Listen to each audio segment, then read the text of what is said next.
Muy buenas a todos. Bienvenidos una vez más a Voces de Bronce y Hierro. Este es un programa pues muy especial porque vamos a hablar sobre un descubrimiento reciente que es la mano de Irulegui, un pequeño bronce encontrado en un castro vascón muy cerca de Pamplona que ha dado la vuelta por todos los medios de información de este país y es muy de agradecer ver cómo los pueblos prerromanos de la península ibérica copan todos los servicios de información.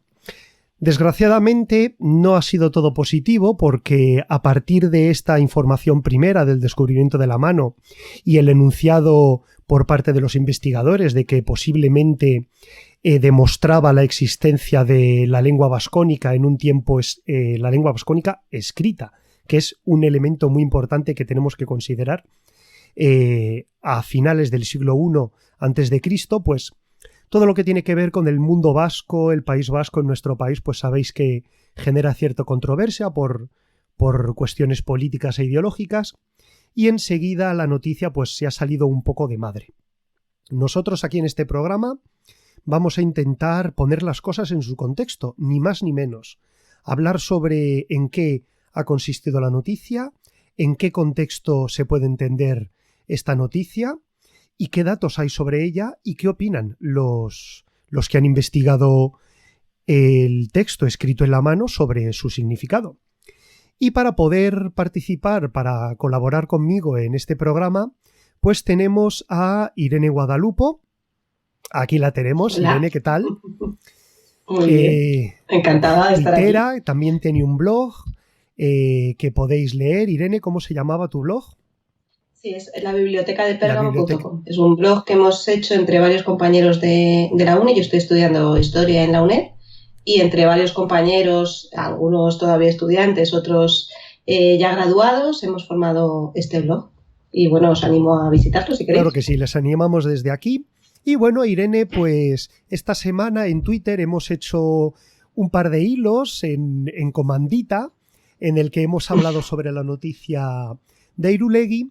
Y bueno, yo le propuse que si me quisiera acompañar en este programa, como lo está haciendo, pues que podíamos hablar juntos sobre el descubrimiento. Así que lo que vamos a hacer es preparar primero pues una información general sobre la noticia para conocer qué es el descubrimiento y qué opinan sobre él los que lo han investigado. Y a partir de ahí pues entrará el debate, Irene nos contará algunos datos y bueno, también con la gente del chat que ya nos están hablando, pues podemos tener una conversación para aclarar algunos de los conceptos que han surgido en redes sociales. Aprovecho y saludo a los que nos están hablando por el chat. A ver que no me olvide de ninguno, a Yasbato, a Caucor, a Morsas, a RVO, a Javier Echevarría, a Galieno Augusto, también tenemos a Picnic, Pagoeta, Tadeusz Kalinka, que también ha venido. Así que bueno, pues bienvenidos a todos y vamos a empezar. Bueno, aquí tenemos, para arrancar con la noticia, si os parece, os digo que el descubrimiento del bronce de Irulegui o la mano de Irulegui ha causado un gran revuelo en todos los medios de comunicación. El descubrimiento se anunció este pasado lunes y fue anunciado a bombo y platillo porque salió incluso la presidenta de Navarra, salió el jefe arqueólogo de la excavación y también salieron los filólogos que la habían investigado. Los filólogos que han investigado el texto son además personas de mucha relevancia, porque estamos hablando del profesor Javier Velaza, que es catedrático de Filología Latina de la Universidad de Barcelona y si no es uno de los más grandes, es el mayor conocedor sobre lengua ibérica que hay en el mundo, ¿por qué no decirlo? Y también Joaquín Gorrochategui, que es catedrático de Filología Indoeuropea de la Universidad del País Vasco y que es uno de los máximos especialistas en lengua vascónica. Así que tenemos una impronta de una gran calidad en las personas que han llevado a cabo este estudio. La mano de Irulegui ha sido un bronce muy pequeñito encontrado en un castro vascón, que es el castro de Irulegui, y que está ubicada pues en el contexto arqueológico de una casa. Este contexto de la casa se descubrió un poco por azar. Estaban excavando un porche y en un momento determinado pues salió una piececita de bronce que, bueno, cuando la vieron pues llamó mucho la atención, pero como estaba cubierta por una pátina de tierra, de barro seco, pues la guardaron y la enviaron a investigar al... espérate que lo tengo por aquí, os lo quiero decir bien. Sí, vamos a ver... el Departamento de Restauración del Gobierno de Navarra. Luego, además, el jefe arqueólogo de la excavación, Matina Yestarán, comentó de manera específica que todo lo que descubren en el yacimiento lo catalogan, lo empaquetan y lo envían directamente al Departamento de Restauración, porque es allí, en ese departamento, donde ellos procesan todas las piezas arqueológicas a través de la catalogación y las referencias que hacen en el propio yacimiento.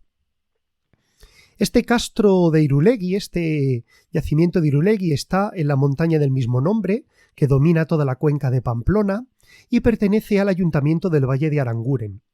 La excavación del lugar tiene bastante solera porque parece ser que comenzó a ser excavada en el año 2007, cuando el ayuntamiento del Valle de Aranguren quiso excavar la cima del monte porque allí habían encontrado, bueno, se sabía que había un castillo que habían desmantelado en el siglo XV. La empresa que se hizo cargo de la excavación del castillo fue la Sociedad de Ciencias de Aranzadi y las excavaciones perduraron hasta el año 2012. Mientras habían estado excavando, descubrieron que bajo el castillo había un castro vascón. Y entonces, unos años más adelante, en 2017, la empresa solicitó si podían hacer una nueva excavación para investigar este castro. El Ayuntamiento del Valle de Aranguren, que estaba totalmente volcado en la oportunidad de excavar todo esto, dio el visto bueno, apoyó la excavación, también contaron con subvenciones del Gobierno de Navarra, y desde el año 17 hasta hoy en día han estado excavando la zona exterior del castro, cerca de lo que serían ya las murallas que lo protegían. En concreto, en junio de 2021 fue cuando tuvo lugar este descubrimiento. Lo llevó a cabo la arqueóloga Leire Malcorra. Y después de haberlo descubierto, como ya hemos dicho, lo empaquetaron y lo enviaron al Departamento de Restauración. Allí la restauradora Carmen Usúa limpió la pieza en enero de 2022 y fue cuando descubrió la inscripción que había en la mano, cuando ella limpió toda la superficie de la mano y descubrió pues que había efectivamente unas letras escritas. Esto fue en enero. En cuanto apareció un texto, se dio aviso a los especialistas en lengua del... pues en este caso estaba escrito en signario ibérico, que lo vamos a explicar ahora, y entonces avisaron a dos especialistas, a Gorrochategui y a Velaza. Y estos especialistas enseguida pudieron leer la primera letra, la primera palabra de la mano. Y esto fue lo que llamó muchísimo la atención. ¿Por qué? Pues porque Javier Velaza, como entendido en lengua ibérica, pudo decir rápidamente que las letras, la grafía utilizada era un signario ibérico, pero Joaquín Gorrochategui pudo leer, conocedor del vascónico, pudo leer el texto y se sorprendió que la primera palabra se leía Sorioneku y que es una palabra conocida de la lengua euskera, del vasco actual, que tiene relación con dos palabras, zonioneco, que significa de buen agüero o de buena fortuna, y también con la palabra zoroniak, que es felicidades. Si alguien entiende bien el vasco, espero que me perdone. Picnic me pide que estire un poco esta información, así que vamos a hablar un poco sobre este tema en particular. El texto que podemos leer en la mano es el siguiente. Aquí lo tenemos. Vemos que hay 4 líneas de texto en la que, voy a intentar leerlo despacito para no despistarme, se lee Sorioneku, una N suelta, que debería ir en la segunda palabra al final, porque se ve que no le cabía, y entonces en la segunda letra se lee Tenekebeakirraterren, Y luego la tercera palabra, otirtan eseacarri, y en la última palabra, erraucon.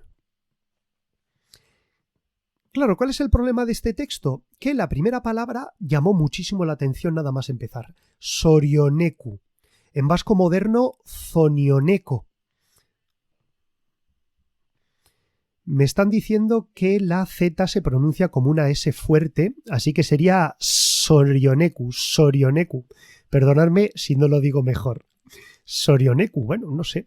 La verdad, esto me recuerda un poco a cuando intenté pronunciar galés, que fue un desastre, pero yo lo intenté. Había un libro muy bueno donde te decían cómo pronunciarlo. Me están diciendo por el chat que con un Sonioneku mucho mejor. Muchísimas gracias por ayudarme en la pronunciación.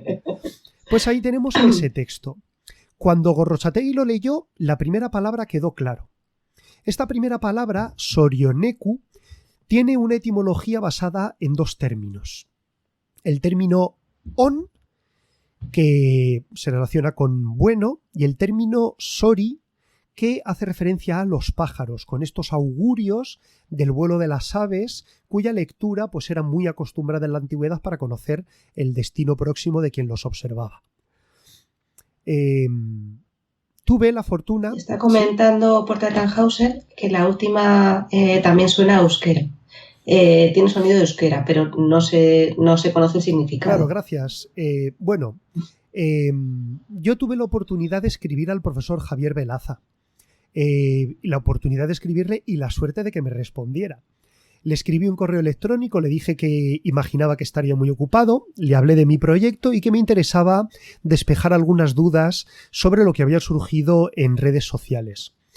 El profesor Velaza me contestó muy rápidamente, así que mi mayor admiración por el trabajo que hace y por la calidad que demuestra al responder a correos de personas que no son nadie. Y las palabras, lo que nos ha contado Velaza, quiero leéroslo para que pues entendamos lo que nos dice este especialista. Nos habla que hasta donde se puede saber, tanto Zori como On, y la composición Sori-On, porque la Z es una S fuerte, que me lo han dicho, la composición Sori-On, pertenece a un léxico que está documentado en los textos vascos más antiguos, y no cabe duda de su legitimidad. Esto viene a propósito de que se pusieron dudas a que Sorioneku pudiera ser vascónico del siglo I a.C., pero Velaza nos dice que sí, que por supuesto que lo puede ser sin ningún problema. De hecho, Gorrotxategi, en las declaraciones que hizo cuando se descubrió la mano y se dio a conocer en los medios de comunicación, Gorrotxategi también lo dijo, que el término sonioneco, soroniak, sorion se conocían en vasco y que no había ningún problema a este respecto. Se han despertado algunas suspicacias, pero los especialistas dicen que no, que en absoluto. Sin embargo, un elemento que tenemos que tener muy en cuenta es que el resto del texto no resulta entendible, no se comprende lo que pone. Puede sorprender que si la primera letra es tan fácilmente entendible como el resto del texto, no. Pero esto tiene una explicación. Para entenderlo tenemos que entender cómo está escrito el texto y a qué idioma pertenece. Velaza y Gorrotxategi dicen que, sin lugar a dudas, atendiendo a la primera palabra, el idioma del texto es vascónico, el idioma que hablaban los pueblos vascones antes de la llegada de los romanos. De este vascónico ha nacido, andando el tiempo, el euskera o el vasco actual. El propio Javier Velaza, en las preguntas que le hice, me respondía que ellos creen que es más apropiado llamar vascónico a la lengua de los vascones que llamarle euskera, porque euskera es el término que se usa para el vasco a partir de época medieval. También dice que hay que entender que el euskera deriva del vascónico, aunque se desconoce en qué grado y cómo se diferencia de este. Él ponía como ejemplo que nosotros hablamos en una lengua que viene del latín, pero no decimos que hablamos en latín, pues el vascónico y el vasco serían similares. Decíamos que el resto del texto no se puede entender, pero sin embargo sí se puede leer y además sabemos con qué signario está escrito. El signario o el sistema de escritura del texto de Irunegui está adaptado del signario ibérico meridional. El préstamo de un signario ibérico a una forma de escritura de otro pueblo que no es ibero no es raro. Primero porque los iberos transmitieron esas formas de escritura a los pueblos vascones y a los pueblos celtíberos. Y los iberos, a su vez, imitaron la forma de escritura fenicia. Todas las escrituras de la península ibérica son similares, bien porque se imitaron unas de otras, bien porque tienen como origen la lengua fenicia y por lo tanto se parecen por fuerza. La diferencia entre signario, abecedario y silabario es que el signario incluye las dos cosas. No soy un entendido filólogo, pero hasta donde yo entiendo, los silabarios, como por ejemplo el hiragana japonés, incluye sonidos de sílabas, ba, be, bi, bo, bu. El alfabeto incluye sonidos sueltos, a, e, i, o, u, mientras que los signarios incluyen partes silábicas y partes fonéticas, por ejemplo, como estamos... Sí, son sistemas mixtos. Son sistemas mixtos que tenemos aquí en el texto de Sorionegui, pues Sorione y el Q como sonido. También en la segunda línea tenemos T, y luego la N y la E sueltas, que B, etcétera, etcétera, etcétera. Esa sería la diferencia. Respecto a la T, un comentario, porque está preguntando Tadeu sobre ello. La T no existe en el signario ibérico. Es una adaptación que se hace en el vascónico, se incorpora en el vascónico. No saben si es por proveniencia latina o porque representa un fonema que no existía en el idioma ibérico y que sí que existe en el vascónico. Pero es una letra o una sílaba que no existe en el signario ibérico. ¿Vale? Es una adaptación. Eso es. Javier Velaza, a todo este respecto, nos comentaba que conviene muy bien distinguir entre la lengua de un texto y el sistema en el que el texto está escrito. Nosotros tenemos que entender, por ejemplo, en griego, él ponía el ejemplo del griego, que tú puedes escribir una palabra griega en alfabeto griego, pero también puedes escribir una palabra griega en alfabeto latino, que los alfabetos y los idiomas no hacen el uno al otro. Que a lo largo de la... A mí, sí. Adelante. Iba a decir que a mí me gusta mucho la comparación, por ejemplo, con el alemán y el castellano, que utilizamos al final el mismo alfabeto para escribir dos idiomas que son diferentes. Y cada uno de esos idiomas tiene adaptaciones. Por ejemplo, en alemán tienes la beta, que representa el sonido de S, o en castellano tenemos la ñ, que no es una letra que no aparece en otros sistemas. Son sistemas que sobre el mismo alfabeto latino se adaptan a las condiciones de cada idioma o a las peculiaridades de cada idioma. Claro. El profesor Velaza comentaba que, debido a que en este alfabeto de la mano de Irulegui y también en algunas monedas vasconas que ya se conocían, vemos el signario ibérico con una letra que se adapta a la fonética vascónica, ya se puede entender que los vascones no están tomando prestado un alfabeto, sino que lo han convertido para ellos mismos.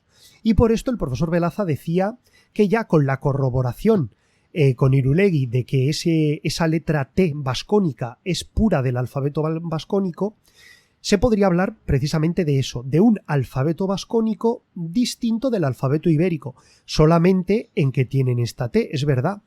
Algunas personas este concepto no acababan de comprenderlo porque decían que solo por una T no deja de ser alfabeto ibérico.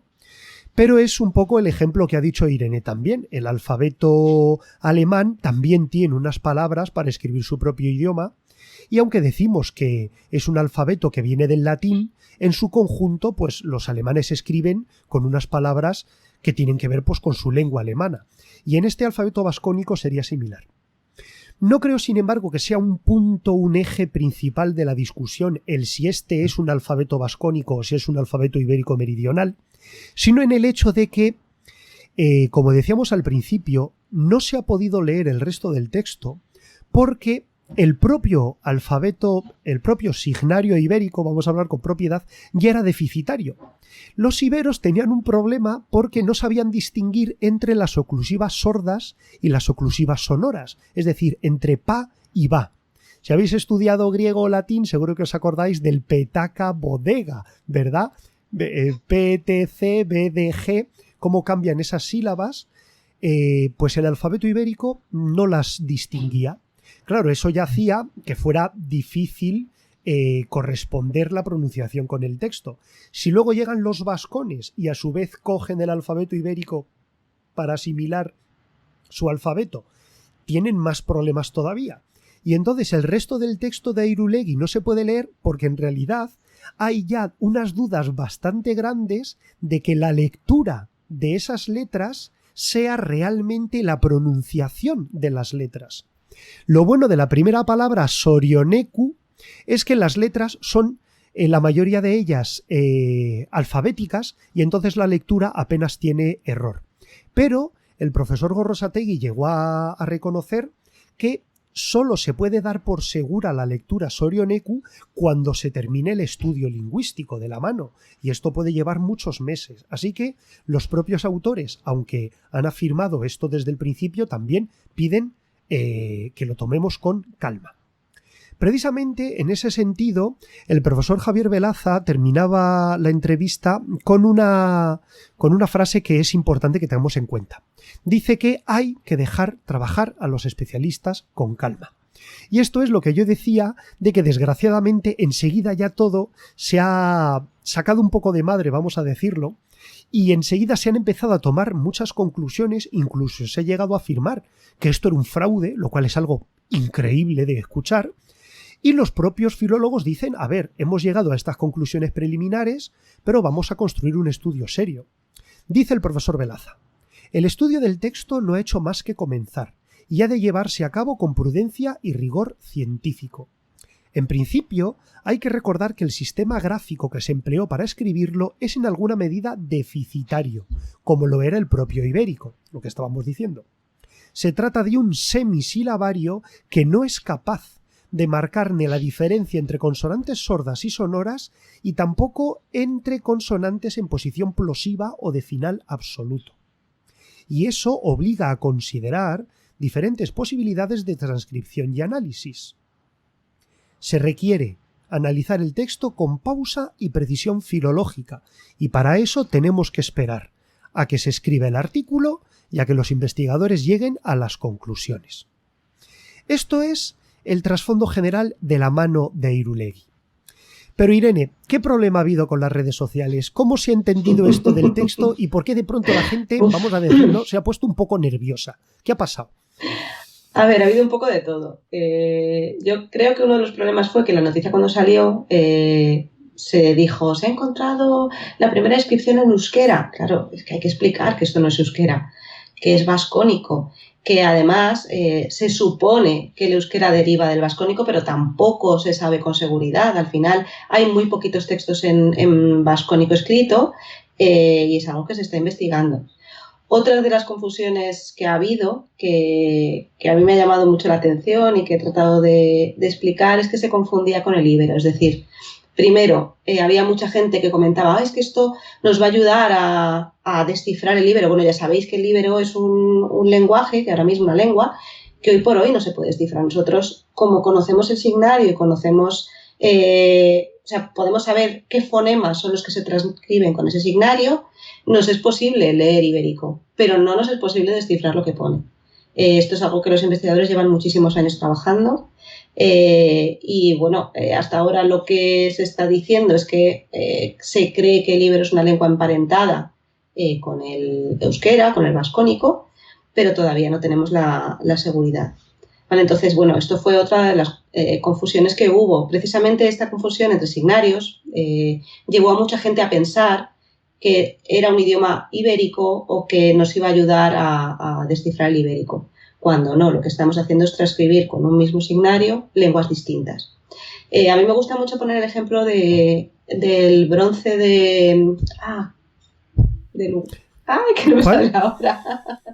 El bronce celtíbero. Ah, sí, hombre, vamos a buscarlo porque lo tengo por aquí, escribí... Lugaza.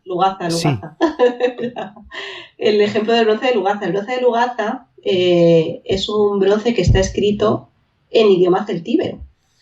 Y al ser idioma celtíbero somos capaces de leerlo, porque la lengua celtíbera, aunque es una lengua muerta hoy por hoy, Sí que existen lenguas célticas, lenguas emparentadas con ella, que hoy por hoy se hablan, por ejemplo, el gaélico. Entonces, aplicando ciertas reglas de derivación y haciendo similitudes con el gaélico, sí podemos dar una interpretación a ese bronce de Lugaza. ¿Qué ocurre? Que es el mismo caso. O sea, es Luzaga, un signario, el bronce de Luzaga, muy cerquita de Ágreda, en Soria, sí. Sí, en Soria, es correcto. Sí que es cierto que este bronce tú lo ves y cuando lo ves dices, ostras, es que está escrito igual que las tablillas ibéricas o que los plomos ibéricos. Pero claro, es una adaptación de los signarios ibéricos a lenguas peninsulares que son diferentes. En la península había distintas lenguas. Tenemos otro caso más, por ejemplo, en lo que era el antiguo tarteso, los turdros y turdetanos, incluso hablaban una lengua diferente y también utilizaban un signario diferente adaptado a su lengua. O sea, tenemos múltiples lenguas habladas en la península. Claro, además, un elemento que los autores del estudio destacaron sobremanera es que la importancia que tiene la mano de Irulegui es que permite ya datar con seguridad que los vascones escribían su lengua en el siglo I a.C. Sí, porque hasta ahora pensaban que eran analfabetos. Y este es el verdadero motivo de la reacción de los filólogos. No se ha descubierto la rueda, ni nada por el estilo. Y de hecho, fuera del mundo arqueológico, la repercusión de este descubrimiento es nimio. No ha cambiado nada de lo que conocemos del vascón, ni de la evolución del vasco.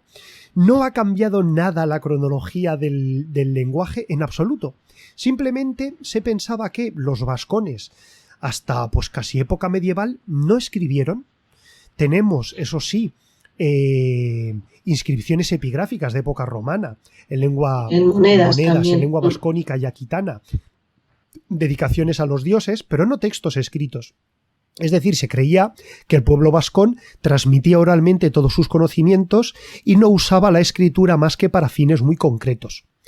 Esta tabla demuestra que sí que sabían escribir y que un individuo, que no tenía que ser de una extracción social baja, pues tenía esta manita puesta en su casa y que había una inscripción en ella escrita y se supone que la gente pues sería capaz de leerla.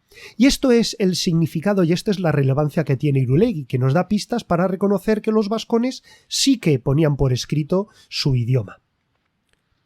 A ver, y hay una cosa que sí me gusta mucho, me llama mucho la atención, es que claro, el tener constancia de una escritura tan antigua, primero te permite analizar cuál ha sido la evolución del vascónico hasta el euskera, porque bueno, al final tienes un ejemplo desde donde, o sea, tienes el origen y tienes el final y puedes intentar construir una evolución.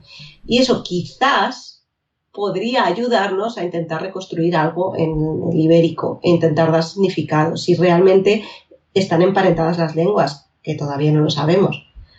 Pero, bueno, es algo muy hipotético y muy lejano de momento. O sea, todavía queda muchísimo por hacer de antes de eso. Esta mano, además, es un pasito más en el estudio entre las relaciones entre el ibérico y el vascónico. Que el vascónico y el ibérico convivieron en el tiempo es algo que ya se sabía. La teoría vasco-iberista del siglo XIX, que establecía que el vascón era la lengua ibérica pretérita, en fin, eso es una cosa que ya está superadísima. El ibérico no se traduce con el vasco y eso es una realidad innegable que no tiene discusión tampoco.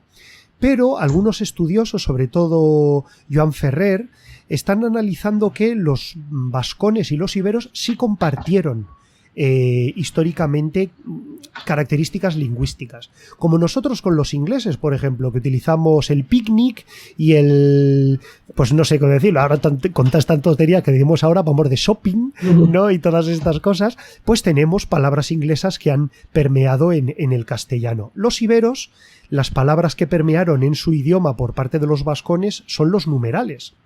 Y también es posible que haya más intercambios. Vemos que otro intercambio es precisamente que los vascones imitaron las letras ibéricas.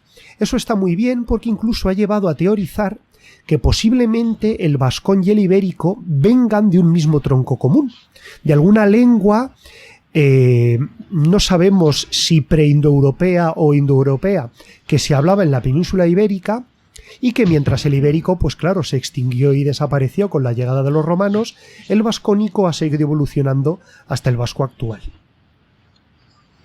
Están preguntando en el chat, pregunta Iti, si hay otros ejemplos de manos como esta. Sí que es cierto que se han encontrado manos de bronce, pero sin inscripciones. Entonces, la hipótesis es que estas manos tenían funcionalidad apotropaica, es decir, que servían de protección contra el mal.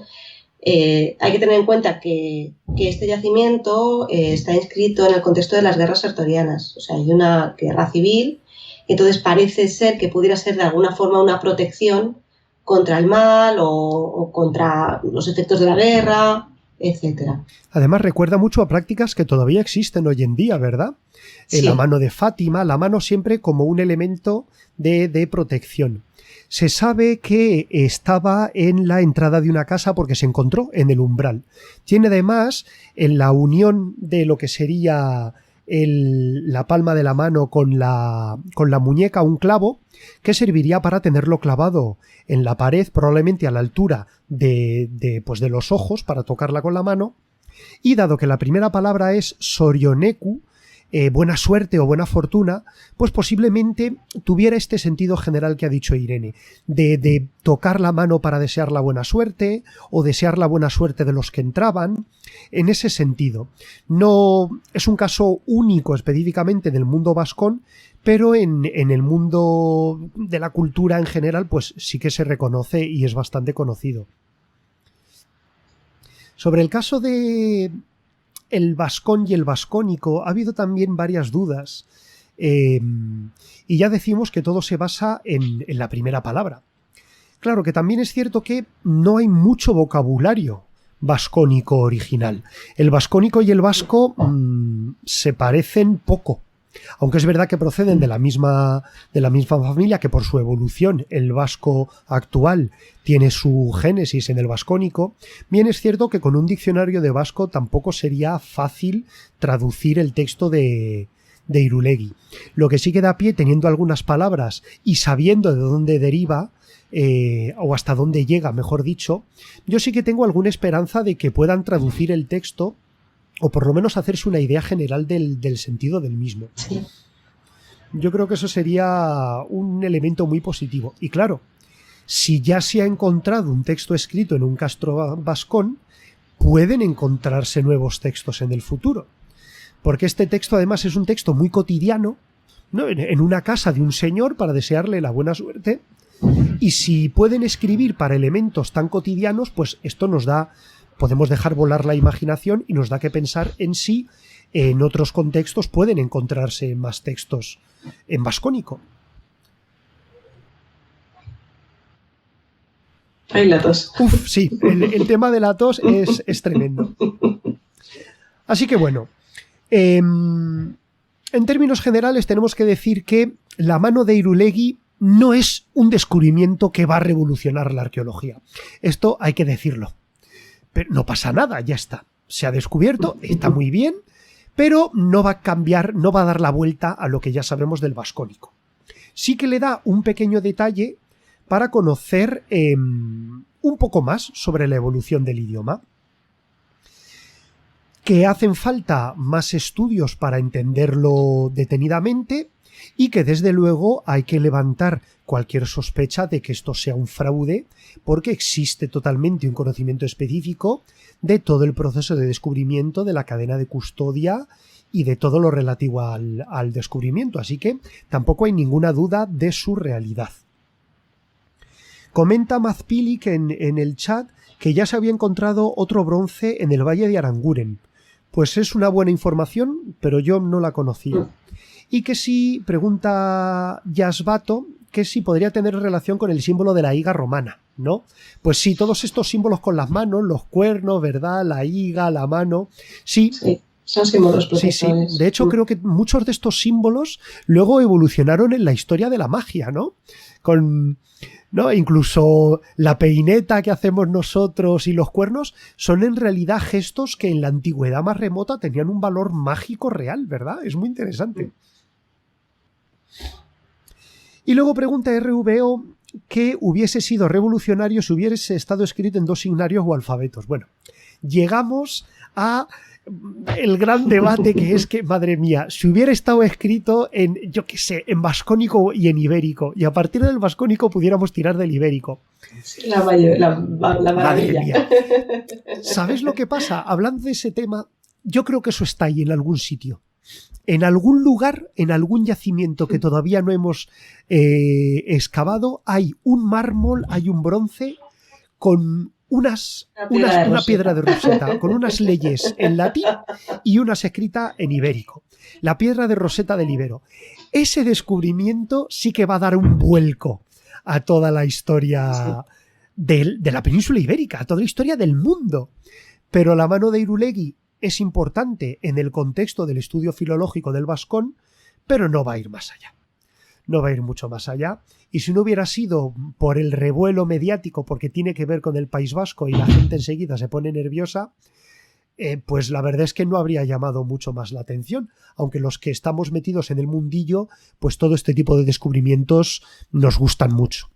Y también he de decir, y no me quiero dejar sin decirlo, que gracias a que esta mano se ha descubierto por arqueólogos, podemos conocer todo su contexto arqueológico y parte del sentido y significado del texto lo podemos extraer del propio contexto. Y esto es fundamental y la gente lo tiene que entender. Una pieza arqueológica fuera de su contexto es como un pez fuera del agua. No sirve para nada. Solo con Sorioneku y esta mano en el umbral de una puerta, sabiendo que está en una casa, sabiendo a qué época pertenece. Y en la zona, claro, que era territorio vascónico. Todo su contexto da más significado que la propia palabra, para que veamos lo importante que es que sean los arqueólogos los que lleven a cabo estos descubrimientos. Es que además, Jesús, si no hubiera estado, si no se hubiera encontrado, si se hubiera encontrado descontextualizado, hubiera sido imposible incluso asignar la lengua. Porque uno de los motivos para asignar la lengua como vascónica es que fue encontrado en el corazón del territorio vascón. Si no, hubiera sido muy difícil. Claro, así pasa que a veces se han encontrado textos y al poder leerse pero no entenderse, es difícil sacar su significado. Hablando de los iberos, probablemente sepáis que hay un corpus de textos ibéricos altísimo, no solo de inscripciones en tumbas, sino incluso de textos documentales, de cartas escritas en plomo y epitafios grandes, es decir, un corpus grande. Y que, aunque el ibero no se puede leer, sí que se saca el contexto general de la información, y esto es increíble, no por lo que pone, sino por dónde estaba. Pues este texto está en una lápida que estaba en una tumba y como leemos el nombre de un señor y de una señora, sabemos que esto es una dedicatoria. Y como las dedicatorias en todo el mundo mediterráneo se hacían de la misma manera, pueden incluso destilar parte de la información lingüística que es imposible comprender porque no entendemos el idioma. Esto es una clave de lo importante que es el contexto arqueológico. Irulegui, a partir de ahora, puede deparar muchas más sorpresas, como dice Yasbato en el chat, porque si han encontrado esta manita, el señor, el propietario de esta casa de Irulegui, no sería la única persona que escribió en ese castro. Así que posiblemente en el futuro, quién sabe, haya más descubrimientos a este nivel. Desde luego yo me frotaré las manos, porque si es en vascónico, pues es vascónico, si es en ibérico, pues es ibérico. Si luego descubrimos que hay textos latinos en ese castro vascónico asaltado por las tropas de Pompeyo, pues entonces será genial, serán descubrimientos increíbles que aportarán un granito de arena al conocimiento de los pueblos prerromanos. Comenta Mazpilic también que hay otros bronces de los cuales parece que hay imágenes en el Museo de Zaragoza y fue estudiado por Velaza, procedía de una excavación irregular. Sí que es cierto que yo he leído en algún artículo que habían encontrado más escritos que podrían ser vascónicos, pero que eran de zonas fronterizas, eran de zonas que estaban lindando con zona íbera o con zona celtíbera, y por tanto no tenemos claro que la lengua transcrita fuera vascónica. Claro, hay que tener en cuenta que en tiempos prerromanos vascones, celtíberos e iberos convivieron y se relacionaron por fuerza. Y con los numerales ibéricos tenemos la prueba manifiesta de que hubo una relación estrecha. Mira, justo Pagüeta está comentando. Precisamente. Orduña y Ferrer y Llané han hecho un estudio en el que han demostrado, y digo demostrado, que los iberos utilizaban los numerales vascos. No conocemos toda la cuenta de números porque estos numerales se utilizaban en monedas y en pesos, así que llegan del 1 al 10, pero son prácticamente iguales. Así que los iberos contaban en vasco. Vamos a decirlo bien, los iberos contaban en vascónico, para no confundir, ¿vale? Y vemos que los vascones, por su lado, utilizaron el alfabeto ibérico. Hay también relaciones en la pronunciación, por supuesto, igual que las hay entre el celtibérico y el vascónico. Esto puede llevar a creer que son el mismo idioma, pero no son el mismo idioma. Tienen una relación, igual que el portugués, el italiano y el español, ¿verdad? Tienen una relación. En los tres casos que he elegido, porque vienen de la misma rama lingüística, el celtibérico, el vascón y el ibero, no sabemos si tienen alguna conexión entre sí, no lo sabemos. Podemos teorizar, podemos decir lo que queramos, pero no se sabe. Y de hecho no es seguro que la tengan, tampoco seguro que no la tengan, se está investigando. Y entonces nos pueden sonar las palabras porque estaban relacionados. Y si tú oyes a un francés diciendo garage, ¿no? Y oyes a un español diciendo garaje, dirás, coño, ¿esta gente habla en el mismo idioma? No, pero comparten palabras, ¿verdad? Sí, también el término es... Los préstamos lingüísticos. Claro, los préstamos lingüísticos, es que han existido siempre. Y además es que parece que los pueblos de la antigüedad, yo qué sé, eran una panda de rancios que no se relacionaban, solo se relacionaban para patarse. Parece, ¿verdad? Y claro, es que tenemos una idea muy equivocada. No sé si hemos romantizado o hemos sacado de quicio a los pueblos prerromanos. Esto es a raíz de algo que me comentó el arqueólogo Héctor Uroz, que me comentaba que nosotros siempre hablamos de las aristocracias guerreras, pero en realidad esa gente, la mayor parte de su tiempo, se la pasaban contando ovejas, literalmente. Contando ovejas y vacas. ¿Cuántas vacas tengo? Tengo estas vacas, tengo estas ovejas. Y de vez en cuando iban a hacerse unas peleas. ¿Vale? Entonces, pensamos que eran grandes pueblos guerreros, pero yo lo he comentado alguna vez. ¿Los romanos y los griegos no eran grandes pueblos guerreros? Pero claro, si son romanos y griegos, no, la guerra es una parte de su civilización. Pero si son vascones, celtíberos e iberos, la guerra era todo y era una panda de salvajes que estaban asesinándose todo el día. Estamos totalmente equivocados. La mayor parte del tiempo, vascones, celtíberos e iberos comerciaban, se relacionaban, y en esas relaciones pacíficas fructificaba un intercambio de ideas y de lenguas y de dioses. Pregunta Yasbato algo sobre un esbozo histórico del Castro en el contexto de las guerras Sertorio-Pompeyo. Claro, efectivamente. A ver, las guerras sertorianas fueron una debacle para los pueblos prerromanos. En la época de las guerras sertorianas, que si no me confundo son del 82 al 72, ¿verdad? César es asesinado en el 59, así que es antes de César, bueno, cuando Pompeyo se hizo famoso, ¿verdad? Para que lo ubiquéis. Después de la muerte de Mario, porque este hombre Sertorio era un general de Cayo Mario, él fue derrotado por Pompeyo. Pompeyo, con todas estas luchas, se convirtió en el gran hombre de Roma y luego ya se enemistó con César, para que lo ubiquemos en la historia de Roma. Cuando ocurren las guerras sertorianas, los pueblos iberos, los vascones y los celtíberos ya habían sido sometidos a la autoridad romana. De hecho, precisamente la conquista de los pueblos astures galaicos se detuvo por las guerras civiles romanas. Así que menos la costa cantábrica, toda la península ya tenía romanos pululando por ahí. Los iberos ya estaban además muy romanizados en esa época. Pero las guerras sertorianas fueron un intento que hizo Sertorio de resistirse a sus enemigos políticos, cogiendo a todos los hispanos y utilizándolos en su ejército particular.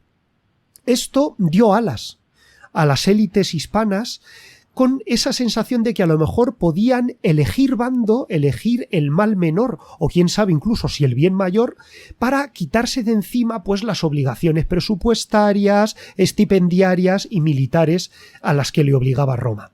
No es que ellos fueran a ser independientes con Sertorio, pero por lo menos sí que iban a poder renegociar los acuerdos. También tenemos que tener en cuenta que es muy posible que gran parte de la aristocracia ya no tuviera ningún interés en abandonar la órbita romana, porque ellos tenían acceso a las riquezas, tenían acceso al comercio y muchos de ellos ya eran ciudadanos romanos en época de las guerras sertorianas. Pero Sertorio los utilizó contra sus enemigos, el bando pompeyano. Y cuando Pompeyo desembarcó en la península ibérica, la guerra fue brutal. Una guerra crudelísima, de tierra quemada y de todo o nada. Los que no supieron cambiar de bando en el momento adecuado o persistieron en el apoyo a Sertorio fueron masacrados sin compasión. Y el caso de Irulegui es uno de esos casos donde el castro fue tomado al asalto y arrasado.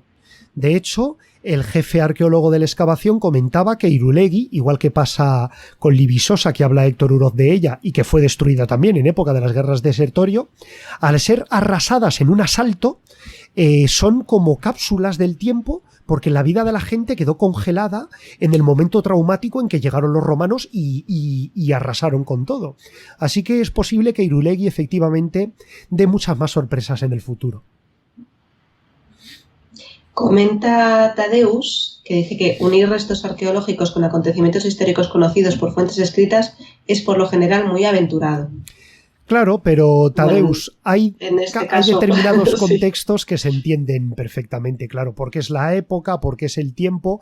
Además, fijaros que este Castro Vascón ya presenta casas cuadrangulares, con un porche, que son estructuras ya desarrolladas, con las manos de bronce, etcétera. En fin, hay datos. Y hay nivel de destrucción, o sea que se saben que el Castro ardió. Sí, en este caso, además, parece que se ve claramente que la casa se derribó y que fue quemada. Claro. O sea que es en el contexto de guerra. Eso es. Y está, gracias a ello, claro, pues muy bien conservada. Esto da mucho que pensar porque nos hace relativizar, ¿verdad?, las desgracias. Fijaros Pompeya, qué desgracia horrible fue y qué gran ventaja es para nosotros tener Pompeya. Pues lo mismo le tuvo que pasar a estas gentes de Irulegui, ¿verdad? Qué desgracia fue perder sus hogares, probablemente a sus seres queridos, incluso la vida. Y sin embargo, para nosotros es una oportunidad tremenda. Esto te pone un poco en tu sitio, ¿verdad, Irene? Es como, oye, chico, sí, es un drama horrible, pero oye... Pero es una oportunidad. De las desgracias surgen oportunidades. Efectivamente. Bueno, yo creo que queda poco más que comentar, ¿verdad, Irene? Hemos llegado más o menos a una hora de programa, que es lo que nos suele ocupar, y creo que ha quedado bastante clara. Espero que haya quedado bastante clara la circunstancia de Irulegui. No sé si tienes algo más que añadir, si la gente en el chat tiene algún dato más que quiera comentar. Sí, dicen que la datación puede quedar bastante clara por el nivel de destrucción, que además se relaciona con otros lugares del entorno. Bueno, pues la gente parece ser que ha quedado muy satisfecha. Yo también estoy muy contento. Muy bien. Muchas gracias, Irene, por haber colaborado y haber participado. Ha sido un placer tenerte aquí. Muchas gracias. Pues hablando de este descubrimiento que nos ha gustado tanto, que nos ha tenido tan entretenidos durante esta semana, ¿verdad? Sin duda. Claro que sí. Doy muchas gracias a toda la gente del chat. Doy también las gracias a los que nos verán en diferido, en Twitch, en YouTube, los que nos escucharán en iVoox, a los que pedimos perdón si ha habido un poco de confusión de voces. Y poco más. Agradeceros el haber venido, agradeceros el apoyo, claro que sí. Desearos que paséis una buena semana y que los dioses os sean propicios, ¿verdad? Muchas gracias, Irene, por haber venido. Muchas gracias. Muchas gracias a todos. Hasta la próxima. Chao. Adiós.